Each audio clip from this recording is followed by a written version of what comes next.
Hello everyone, બધાને આષાઢી બીજની ખૂબ ખૂબ શુભકામના. જય જગન્નાથ. તો આજે આપણે જગન્નાથનો પ્રસાદ બનાવવાના છે.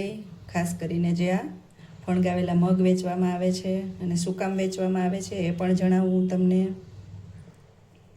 તો હજી સુધી ચેનલમાં નવા હોય અને ચેનલને સબસ્ક્રાઈબ ન કરી હોય તો સબસ્ક્રાઈબ કરી દો, સાથે લાઈક કરો, શેર કરો અને કમેન્ટ બોક્સમાં કમેન્ટ કરી દો કે મારી રીત તમને કેવી લાગી. કારણ કે ઘણાને પ્રોબ્લેમ હોય કે ફણગા ફૂટતા જ ન હોય, ફણગાવે ને તોય. તો આ રીતે તમે ફણગાવજો એટલે ચોક્કસ ફણગા ફૂટી જશે. અને તો આપણે ખાસ જાણી કે શું કામ આપણે મગનો પ્રસાદ વેચીએ છીએ. તો એના માટે જ્યારે ભગવાન ભાઈ અને બેન સુભદ્રા સાથે જ્યારે મામાના ઘરે ગયા હોય રોકાવા, તો ત્યાં કેરીયું જાંબુ બહુ ખાધા. તો એને એ તો ગરમ જ લાગે એટલે પછી એને આંખ આવી હતી. તો આંખ આવવા માટે એને ફણગાવેલા મગ ખવડાવ્યા. તો એનાથી ઠંડક મળે અને શક્તિ પણ મળે. તો આપણે પણ તે દિવસથી એ પ્રસાદ વેચવા માંડ્યા છે. અને ખાસ કરીને આ ફણગાવેલા મગના તો ઘણા ફાયદા હોય છે. જેને પાતળું થવા માટે કેટલાય ફણગાવેલા મગનો ઉપયોગ કરતા હોય છે, કેટલાય સુગર માટે પણ કરતા હોય છે.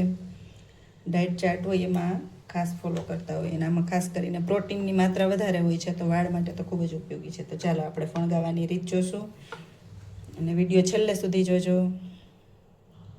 સબસ્ક્રાઈબ ન કર્યું તો સબસ્ક્રાઈબ કરી દેજો. તો આપણે સૌથી પહેલાં મગ લઈ લીધા છે.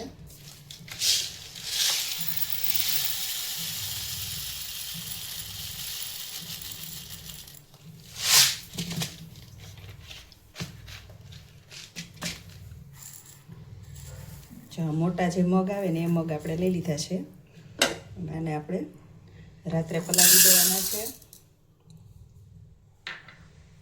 તો સૌથી પહેલાં આપણે એને 1 થી 2 પાણીએ ધોઈ લઈશું. જો એને હાથ નથી અડાડવાનો, હાથ અડાડશું ને તો આ મગ આપણા કોયડા રહી જશે અને ફણગશે નહીં. જો એમાં હાથ અડાડીને તો ફણગા ન ફૂટે. એટલે આ રીતે આપણે જો દવા કે પાવડર કાંઈ એમાં નાખેલું હોય તો આ રીતે ધોઈ લેવાના છે અને પાણી કાઢી નાખશું. 2 વખત આ રીતે ધોઈ લેશું. જો 2 વખત ધોઈ લીધા છે. હવે સહેજ સતપ ગરમ પાણી લેવાનું છે, એ આપણે એડ કરવાનું છે અને આને ઢાંકી દઈશું. અને ઢાંકીને આપણે આખી રાત માટે પલાળવાનું છે. હવે આપણે સવારે જોઈશું અને પલાળેલા. જો હવે આપણે સવારે ચેક કરી જોઈશું. જો આખી રાત આ પલળ્યા છે અને કેવા આપણા મગ થયા છે. જો એકદમ સરસ પલળીને મસ્ત મજાના થઈ ગયા છે. હવે આપણે આનું બધું પાણી કાઢી લઈશું નિતારીને. આ રીતે એનું પાણી આપણે કાઢી લેવાનું છે મગનું.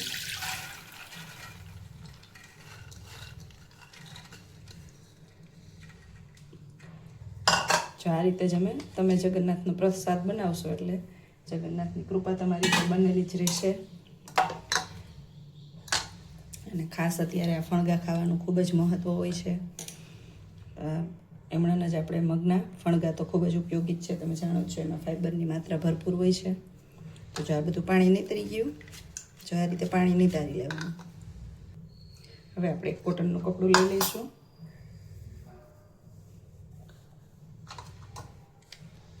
જો આ રીતે કોટનનું કપડું લઈ લેવાનું છે.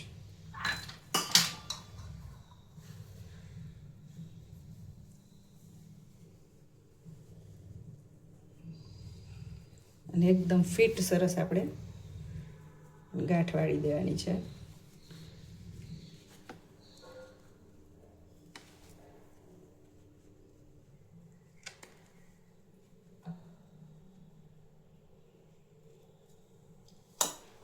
જો આ રીતે ફિટ કરી અને એકદમ સરસ ઢકાઈ જાય ને એવા વાસણમાં રાખી અને ક્યાંક આને આપણે ગરમીમાં મૂકી દેવાનું છે. અને 6 થી 7 કલાક માટે મૂકી દઈશું ને એટલે તમારા ફણગા એકદમ મસ્ત તૈયાર થઈ જશે. તો ચાલો 6-7 કલાક પછી હું તમારી સાથે વાત કરું અને બતાવું. તો જો આપણા મગ એકદમ સરસ ફણગી ગયા છે.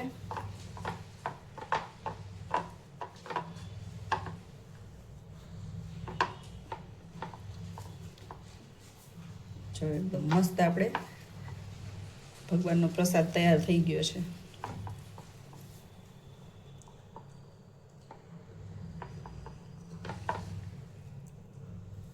જો જેને ન મગના ફણગા ફૂટતા હોય ને આ રીતે ફણગાવજો તમારે એકદમ પરફેક્ટ ફૂટી જશે.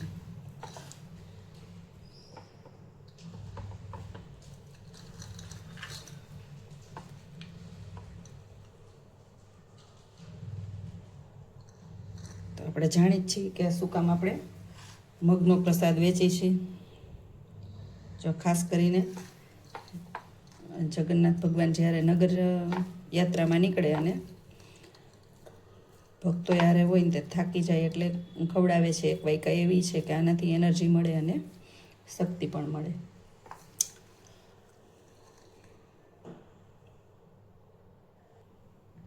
તો રીત મારી પસંદ આવી હોય તો ચેનલને સબસ્ક્રાઈબ કરવાનું ભૂલતા નહીં. સાથે લાઈક કરજો, શેર કરજો, કમેન્ટ બોક્સમાં કમેન્ટ કરી દેજો અને જય જગન્નાથ લખજો. Thank you for watching. Bye bye. Take care.